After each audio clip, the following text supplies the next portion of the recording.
My name is Catherine Bennett. You might know me as the person who helps you update your Giving Matters profile. I send you quite a bit of emails. I also oversee registration for the Big Payback, and I'll serve as a resource for you as we get ready for May 2nd, which will be here before we know it. We're so glad that you guys could join us today to learn more about how to make the most of the Big Payback. For some of you, this will be your 5th year participating. That's awesome. And for some of you, this will be your first time joining us for the Big Payback. So wherever you fall into that, I promise you'll gain some new skills and tools today. To give you a little bit of background, the Big Payback launched in 2014 by the Community Foundation of Middle Tennessee to help local nonprofits raise funds that are vital to their work and directly improve the community around us. Since then, our community has paid back hundreds of local nonprofits, including schools and religious institutions, in a big way, raising more than $9.3 million in the last 4 years. And we've also had 18,806 donors that have self-reported making a gift through the Big Payback to a nonprofit that they had not previously supported. So that's a lot of new donors in 4 24-hour giving days. We're always on the lookout for ways to shake up the Big Payback. So this year we've launched a 3rd budget size category, meaning we'll be awarding prizes to small, medium, and large organizations. We've also added some new features like individual fundraising campaigns, which we'll be demoing for you later in the program. And so without further ado, let's bring up our communications manager, Kelly Walberg, who will be leading our online marketing panel. Thanks, Catherine. How many people talk to Catherine on a frequent basis? How about Nicole? I know we got 2 different Giving Matters coaches, so come, panel, please. I'm going to sit down. While you're coming up, I'm going to introduce myself again. I'm Kelly Walberg. I'm the communications manager, as Catherine said, at the Community Foundation of Middle Tennessee. That's a mouthful. The morning session, we were separated. Now we're all together. One big happy family, just like the nonprofit community in Middle Tennessee. There's, I believe, more than 1,700 listed on Giving Matters now that are public profiles. So that's a lot of incredible people doing incredible things to make our community a better place. So let's just talk about, quickly, one of the reasons. Well, let me back up. This is my 5th year doing the Big Payback. So I'd like to know how many people have done the Big Payback for 5 years. Got a good handful there. And how many people in the room is it their first time with the Big Payback? It's Finn's first time too, so we're all in it together. When we talked about hosting a 24-hour giving day 5 years ago, well, 6 years ago when the planning started, a lot had to do with the idea of how our nonprofit community can utilize digital marketing and all the new things that were popping up and really reaching out and growing their donor base and trying to see how they can get their donors to engage with them with all the new tools that were available. Training has been a really important key to one of the reasons. So not only are you utilizing it on the day of the Big Payback, but it's something you all can take with you throughout the year and the year after that. And we've seen some great growth, and that's what we're gonna just talk about today. With donations being processed digitally, your reach is, so much bigger digitally. Any questions, since it is a lot of people's first times, if we're not getting down to a lot of the bare bones that you were hoping to hear, please know that we've extended our toolkits page on the bigpayback.org, and there's a lot of great information. We have a toolkit that's how to energize your board, give them tips on how to do that, we have a wonderful checklist and strategy worksheet for the nonprofits to work on. There's a lot of great resources there. So I'm going to stop, and I'm going to talk to these lovely women here who have done such a good job. First, I'm going to talk to Elizabeth Rivera. She's the External Relations Manager for the Tennessee Kidney Foundation. Last year, they landed in our small budget category, and this year, due to our additional tier, we now have small, medium, and large categories for budget-wise. I think you're going to move to that medium spot. And They won the HCA Most Improved Award last year. So this is a award that comes after the day is over. It's really easy to submit. There's like 15 fields on a form that you put in. Most of them are just one-word answers. And we received nearly 50 submissions last year from both small and large organizations. So, Elizabeth, before we get down to it, can you share a little bit about the growth Tennessee Kidney Foundation saw during your 3 years participating? Sure. So we are a small but mighty staff of 3. So if you are in the city in this room and you have very, very limited resources, please use us as an example of you don't have to be creative and smart, you just have to put the work in. So we won the Most Improved Award last year because our first year that we participated was 2014, and we raised $300, which I think is probably like the cost of putting your information in. In 2015, we raised $700, and then in 2016, the organization didn't participate. So last year, we were a whole new staff. Nobody in my organization had ever done the Big Payback before, and we raised $20,000. Yeah, right?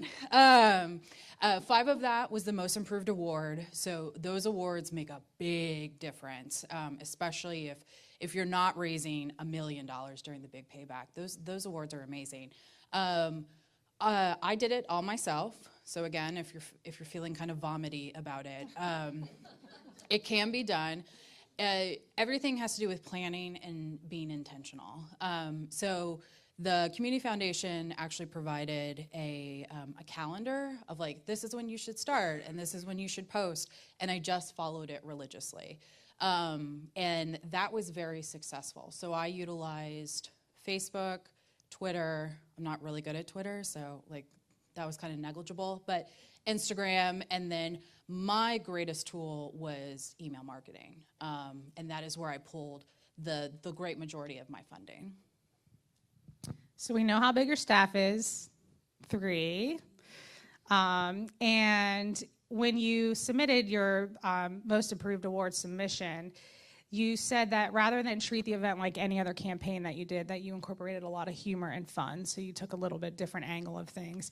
And you created boomerangs, and you also focused on your social media followers you already had and identified those followers and donors that were willing to post for you about your participation and really advocate for you on there.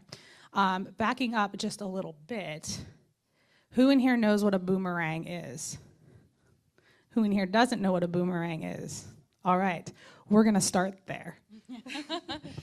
Come find me after and I'll do a boomerang with you.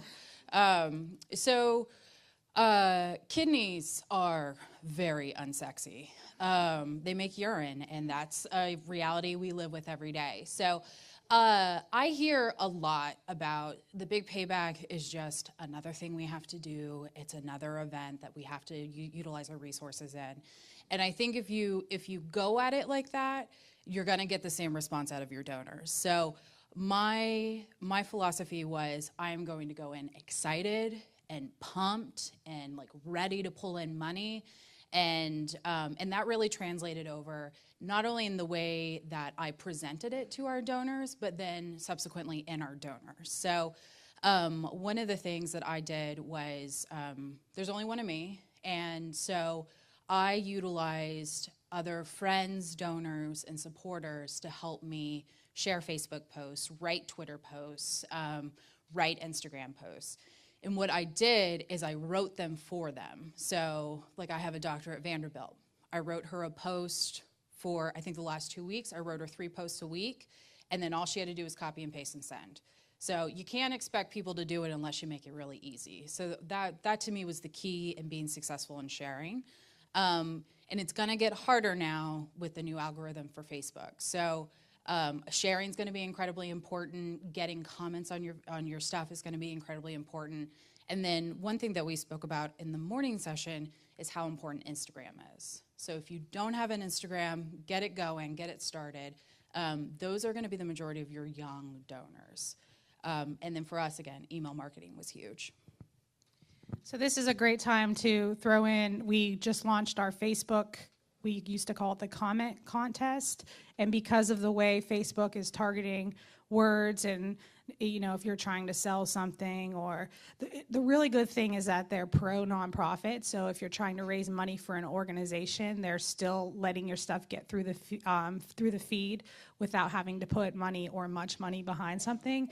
This comment contest, which we're calling the $1,000 give back this year, and we've just reworded everything to not feel like it's a contest, or that, you know, we really want people to go to this image that's pinned on the Community Foundation's Facebook page and vote for their favorite nonprofit just by leaving a comment and naming their nonprofit. And at the end, we'll take all that information and find out which nonprofit was mentioned the most by one person. Only one person can vote for a nonprofit once. So, and it's been huge for us in the past and really successful, so we were really thoughtful about that.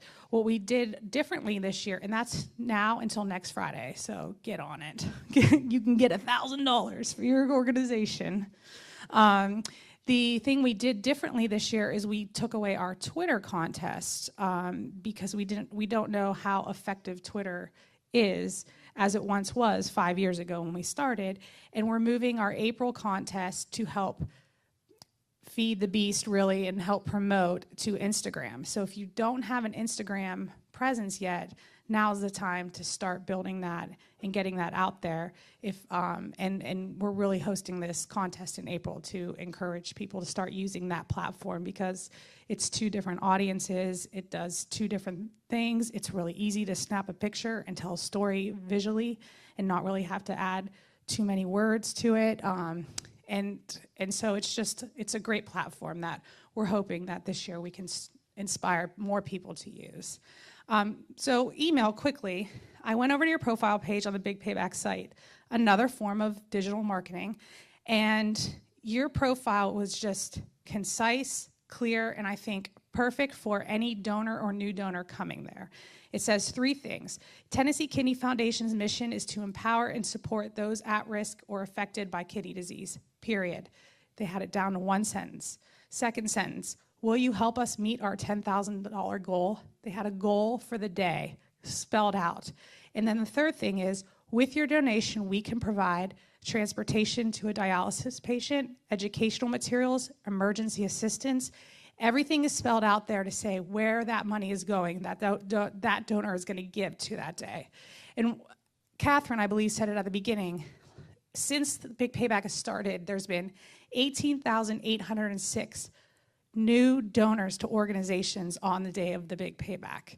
So that's 18,000 people who have never donated to an organization before donated during that day. So something like this is clear and concise. And so I'm curious, with your email marketing, did you also take that approach of these like bite-size, we're going to give it to you in a bite-size, not long, drawn-out emails with your email campaign as well? Yeah, so I am a retired attorney, and ain't nobody got time to read an email in this day and age. So my philosophy is 3 sentences. If I can't get it down in 3 sentences, then you and I need to have a personal conversation. And I treat my donation emails exactly the same way. So it's, this is what we're asking for, this is what we're doing, here's the donate button. Don't try to write a newsletter, don't try to shove everything in. You know, we did get a lot of new donors through the Big Payback, but we also get a lot of returning donors. So they don't need another thesis on why you're important and what you do. The other thing, which is a secret I didn't tell the earlier group, is I'm a member of the Houston Museum of Fine Art. I'm from Houston, and they have $1 billion and a huge marketing group, and I get their emails, and sometimes I just copy their format. Obviously, I'm not selling art, but if somebody else is doing it beautifully and it makes sense for you, don't reinvent the wheel. That's another step that you can just save so that you can put your efforts into a contest or into, you know, your Facebook posts. So we did emails in chunks. So you got, I think I sent one out like the week before that said, hey, it's coming. I sent one out on the 2nd that said, hey, it's coming. And then I sent an email every time we hit a milestone. So if we raised a grant, I sent an email. If we raised another grant, I sent an email and said, hey, we're almost there. Will you help? Will you help? Will you help? And that was very, very, very effective. That's great. I'm glad that you brought that up, because if you are following, I don't know if you guys follow any nonprofits that are outside our community but doing the same type of mission and work that you're doing. I was at a conference in Miami this past September, and it was just communicators for foundations all over the country, private foundations and community foundations. And it is actually encouraged to utilize the communication skills that they're putting out there. You can see what's working and what's not working. You know, in the past, I'd be like, I feel bad. I'm using something from Marin County in California. And it's like, we're not tapping into the same donor base. You know, this is a tried and true, it worked for them. So how can we shift it and make it work for our donors too? So I'm glad that you brought that up. Thank you. Second big prize of the Big Payback is each year we receive many submissions for the Danner Foundation Creative Campaign. This is also another award that comes after the Big Payback Day has come and gone. The submissions take a little bit more time to do, but if you plan it right, you can have everything saved along the way, so you're not trying to scatter at the very end to get your submission together. The types of things that come with it are screenshots of your website, your e-blasts, advertisements, links to videos that you may have created, a catalog of your social media posts. So when you post something, you just take a screenshot and save it in a folder on your desktop. Different mailings, and in 2017, 42 organizations submitted for this prize, both large and small budgets. And you can submit either in a binder or you could submit digitally. It's up to you. And it's a $5,000 grant prize. This year, the Danner Foundation has graciously come back on to provide that third tier, the medium tier. So we'll have a $5,000 prize for each budget tier again. And so Pat Rollie of the Tullahoma Art Center is not a stranger to the Big Payback. And the organization is clearly not a stranger to the word creative as an art center. So for the past 3 years, they have been building their Big Payback campaign. So they created a campaign, and each year they've built upon it. And actually, it's called Building a Nest Egg, right?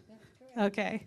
And so in 2017, they were awarded the Creative Campaign for Small Budget category, and hosted multiple events and produced a really creative video that garnered attention from Talk of the Town News Channel 5. It's another contest that we host prior to the Big Payback coming up to help with getting your message out as well.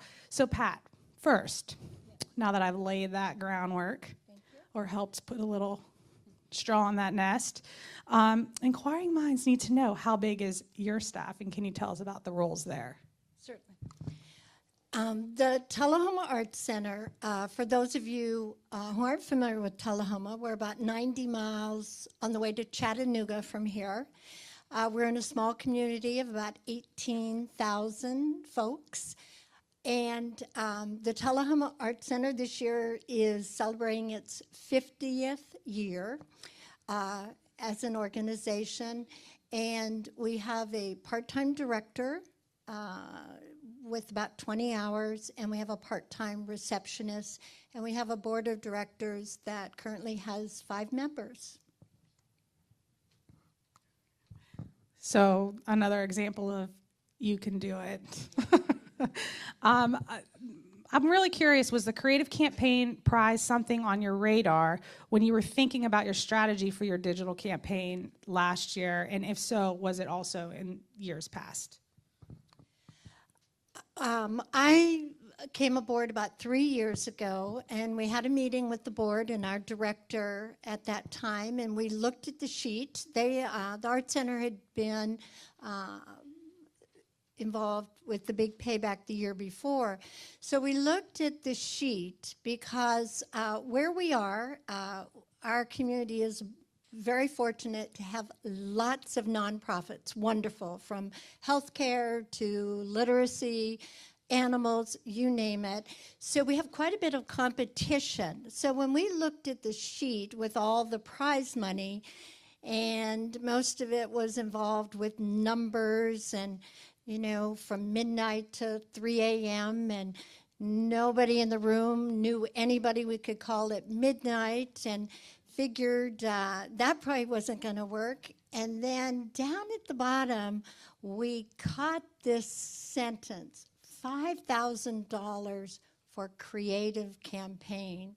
And we looked around the room and said, you know what? If we can't go with creativity, we're in big trouble. We are an art center. And so somewhere in the room, which is really exciting when you're working with a group of people that are committed, what came up was the theme, building our nest egg through the Big Payback. And for us, once we developed that theme of building our nest egg, it was so much easier for us to come up with how do we build on that and what can we do.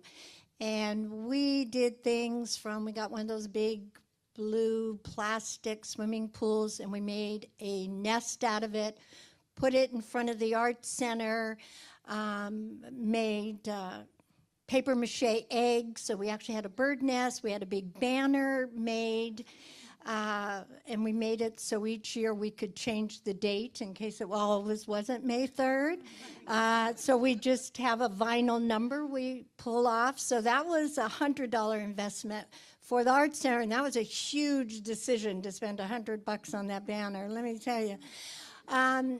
And then,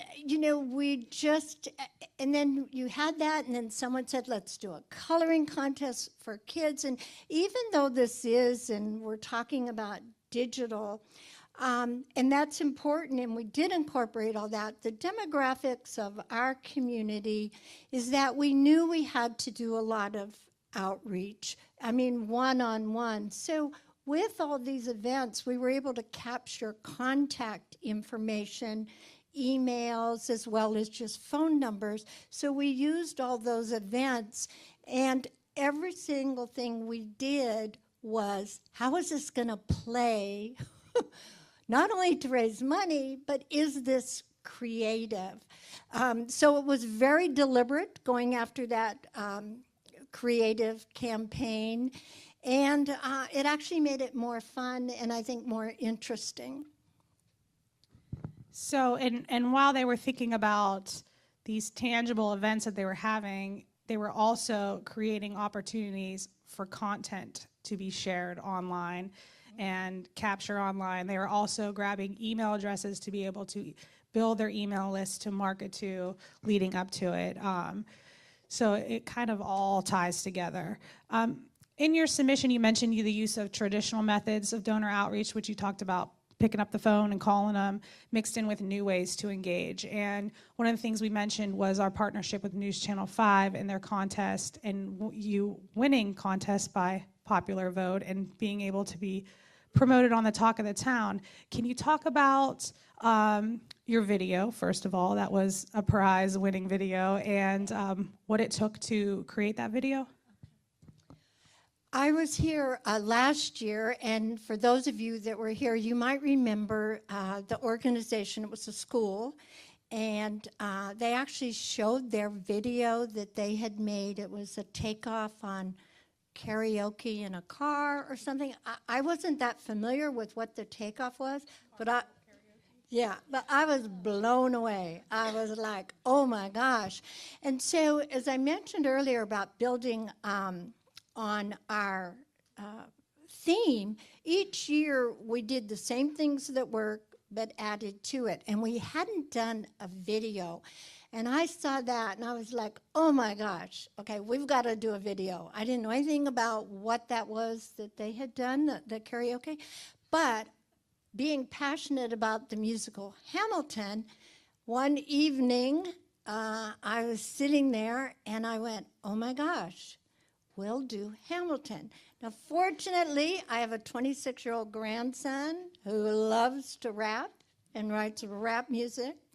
So I quickly sent off a message to him and I said, would you write a song for me? So go listen to Hamilton. And I gave him details about the Art Center. And so he sent me back this song. I said, that was great. He lives in Albuquerque, New Mexico.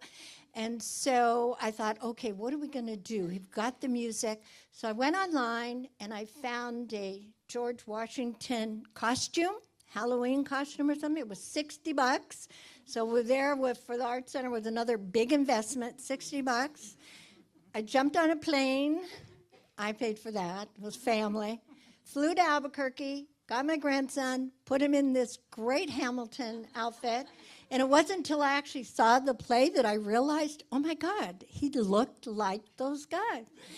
Yeah, so got there, got my iPhone, went to an alley in Albuquerque, actually an alley where the back wall had all been graffitied, graffiti, art. It turned out it was a parking lot for a restaurant, so we filmed this with cars pulling up, watching me with my little iPhone and Giovanni rapping dressed like Hamilton. And we put it together and submitted it and was really excited. And if anybody wants to see it, you can go to the Facebook for Tullahoma Art Center. Scroll down till you see this good-looking guy in front of a graffiti wall dressed like Hamilton. It's really awesome. And the fact that it was shot on an iPhone and it was just two people that did it and it was really creative, it just shows that you don't need a huge production to be able to get it done. And that being said, just as a side note, you also don't need to be an arts organization to be creative or take a prize home. I brought two other examples. This one right here, the Tennessee Immigrant and Refugee Rights Coalition last year, they were our winner of Creative Campaign for Large Organization. And their campaign was the Help Us Fight Against Hate. And it was designed and executed as a campaign that was engaging and exciting, but also considerate of the challenging current events that were taking place. And they were able to capture the organization's culture and stay true to their values by using boldness, creativity, and candor. So there's a lot of really powerful messaging, both through email and through posting on the different social platforms. And then they did have a fun, if I could say, element with their video. They took a take on mean tweets. If you're familiar with, is that Jimmy Fallon? Jimmy Kimmel, thank you.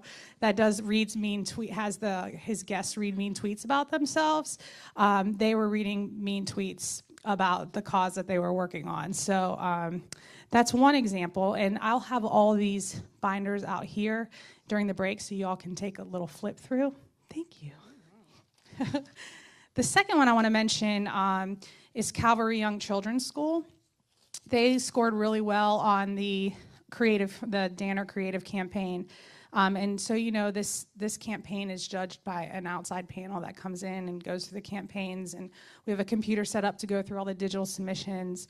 And then the binders are there for them to flip through. But their challenge was protecting their students' identity because it is a young children's school.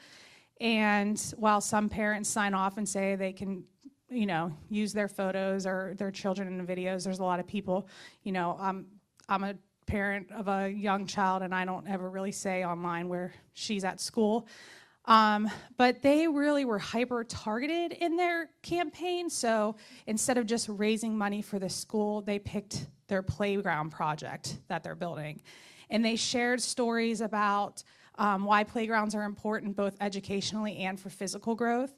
They let people in on the blueprints of what the new playground was going to look like in each different section. The email campaign, that's what it primarily was because they don't have a huge social network, being that they don't have a lot to share when you don't have a lot of images about children. And this also goes for if you work for an organization where identity is really, you want to keep that on the DL. So they did a great job doing that by the email campaigns thoughtfully crafted, and they had personal email inquiries where they actually gave the option for the parents at the school or their personnel or their church members to go ahead and share that Calvary was actually participating. So they really reached out to their community to share the news and say, we believe in this organization, please give back during the Big Payback. And then within the school, they engaged with stickers that the kids wore around, so when parents would come in to remind them that the day was happening, and they had a ad in their church bulletin for several weeks leading up. So those are just a couple examples of other organizations that were still able to rise to the top from their creative campaign that might not necessarily consider themselves creative, right?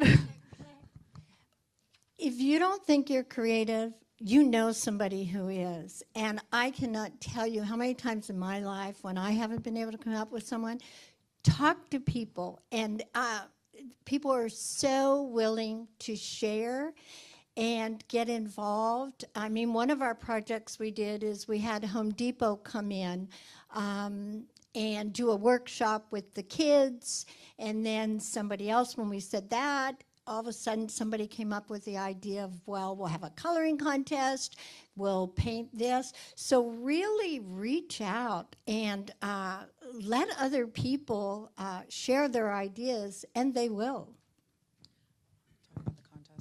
And one thing I would say is the Community Foundation does a really good job of making a very robust portfolio of contests.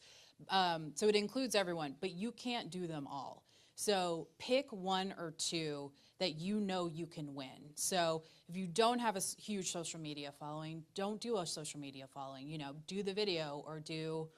I heard the sign contest is going away. You know, do something that's within your ability, and don't spread yourself thin across the contest, because that money makes a huge difference. And again, it's all about being intentional. The sign contest might be going away, but there's very exciting contests to fulfill it during our plaza party.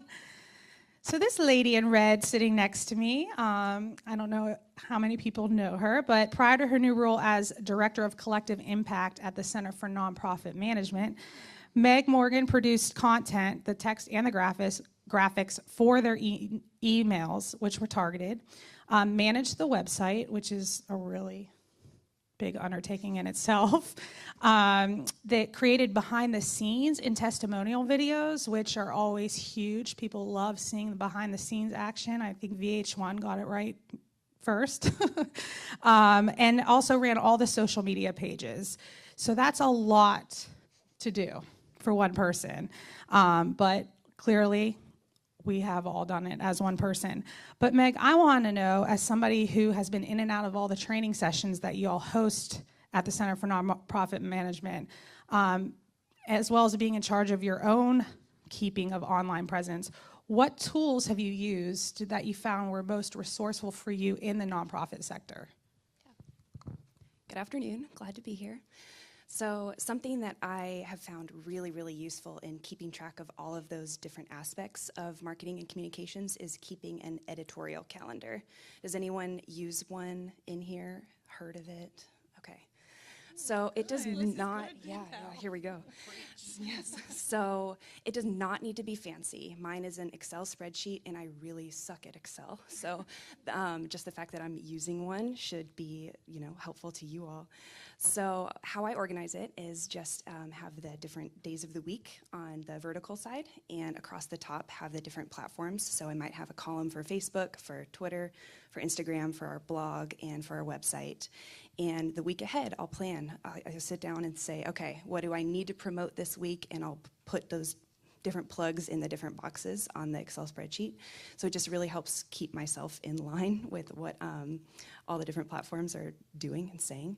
So I really recommend creating one of those. It is not difficult. If I can do it, you can do it too. And it helps keep me in line. And then if you have a grandson who raps, that helps too. Thank you. So knowing the amount of time, a lot of feedback that we have received on me sitting on multiple panels or, hearing feedback from our Big Payback training sessions is it takes so much time to post on social media. do you have any advice on how to maintain that presence? Do you use scheduling tools? Tell us a little bit about that.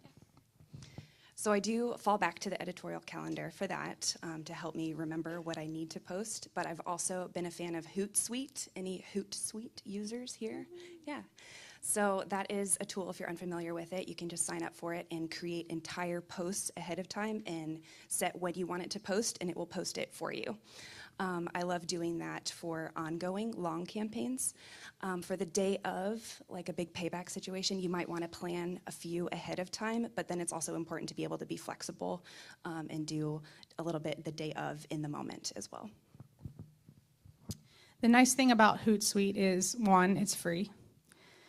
And the other thing is that I believe now that there's a way to schedule to Instagram. And it schedules to Twitter, and it can also schedule to Facebook. Personally, I prefer to use the scheduling tool already in Facebook, just because I feel like Facebook is sneaky and always watching what you do. And if you're using a third party to push content, it's not going to get shown in the feed as much as it would if you were actually doing it on their platform. The other thing that I've noticed, I'm always trying to figure out how's this post going to go further without having to put any money behind it, just like the wording of how you say things. But videos, instead of, yes, put your video on YouTube. That's a great way to be discovered. I mean, I think that's like the number 2 way people are discovering things is on YouTube. But also, if you have that video, post it organically on Facebook as well, because Facebook is going to give that video much more reach if you post it right there to their platform.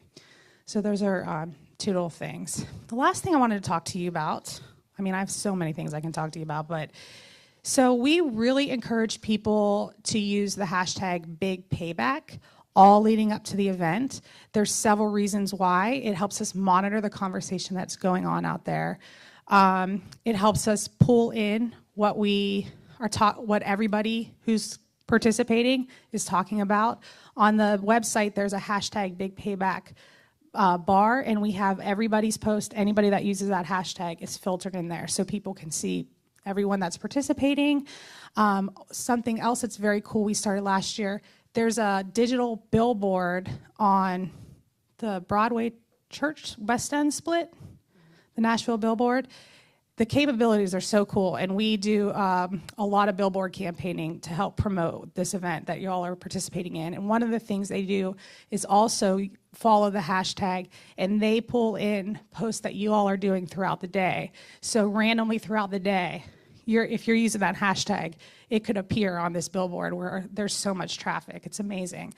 And one thing that you've done with Center for Nonprofit Management is also embraced the use of the hashtag. And one of them that really I was like, yes, this is awesome, is the hashtag Proud to be a Nonprofit. Can you talk about what inspired that and what you ended up using that for and how it grew?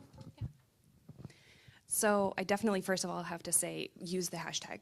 More people will see your posts, more people will see what you're saying. So use hashtag Big Payback, just saying. So with the Proud to be Nonprofit hashtag, we created this for our membership campaign. The Center for Nonprofit Management is a membership organization. Many of you are likely members in the room. And with this annual campaign, we wanted to have a theme with this. So I love the idea of a theme because it's just fun for the entire duration of the campaign, similar to the Nest Egg campaign. It's just fun. So we wanted to create something that really highlighted what it meant to be a nonprofit. You know, there's so much narrative out there in the sector that nonprofits need to act more like businesses. And while in some ways this is true, we really are still mission driven, and that's very different. So we wanted to share this idea that we're proud to be nonprofit, and we hope that our members are proud to be nonprofit as well. So that's kind of how that came about. The other thing is when the Salute to Excellence Awards comes around, that night that the awards are happening, Twitter is just blowing up, and you could just follow how the excitement of what's happening in that room. everybody, the one thing I love about the nonprofit community is everybody, just cheers each other on. And that's the same thing that happens during the Big Payback. The first couple years, I think we had an overnight slumber party happening on Twitter. And, nonprofits that were staying up through the night. That's when we ran from 6 a.m. to 6 a.m. The 12 a.m. to 12 a.m. is much better. We get those late night hours out of the way. But so the hashtag use is just, I think it's really important. And Instagram, another Instagram tip, if you're just getting started, Instagram actually encourages the use of more hashtags. So you could use Big Payback, but then also have another hashtag, 3 hashtags, 4 hashtags. We use hashtag giving back a lot. We use hashtag giving matters, of course. So just you can get creative at that too. If you feel like your head's spinning a little bit, know that we do offer smaller trainings, both in Davidson County and the outlying counties that we'll be talking about. They're more roundtable discussions, and you could come and we can do more one-on-one. CNM also has a lot of sessions that they offer. In fact, they're about to launch an Instagram session coming up soon, and they're very thoughtful about when they schedule things, and they think about when the Big Payback's coming and what's going to be helpful to the nonprofits in our community, and make those available. Thanks, ladies.